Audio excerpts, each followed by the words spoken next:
প্রথম থেকেই জল ঘোলার যেন অন্ত নেই কঙ্গনা রানাউতের এমার্জেন্সি সিনেমার মুক্তি নিয়ে। শুরুতে সেন্সর বোর্ড বলেই দিয়েছে এই ছবি থেকে কয়েকটি দৃশ্য বাদ না দিলে ছবি মুক্তি দেয়া যাবে না।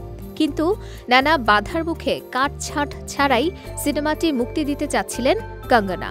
অবশেষে সেন্সর বোর্ডের নির্দেশ মানতে বাধ্য হল এমার্জেন্সি টিম।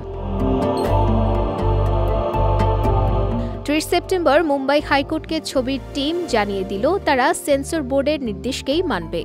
সেন্সর বোর্ড যে দৃশ্য ও সংলাপগুলো বাদ দেওয়ার কথা বলেছে সেগুলো বাদ দিয়েই মুক্তি পাবে এমার্জেন্সি।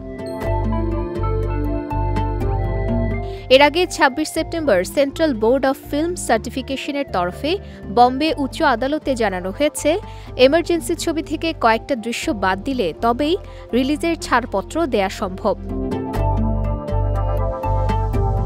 যদিও সম্প্রতি সাক্ষাৎকারে কঙ্গনা জানিয়েছিলেন তিনি তার সিনেমার কোনো দৃশ্যে কাটছাঁট করবেন না এবং ঠিক যেমনভাবে গল্প সাজিয়েছেন তেমনভাবেই সিনেমাটা দর্শকদের কাছে পরিবেশন করতে চান। কঙ্গনার এমন মন্তব্যের পর বেঁকে বসেছে সেন্সর বোর্ডও।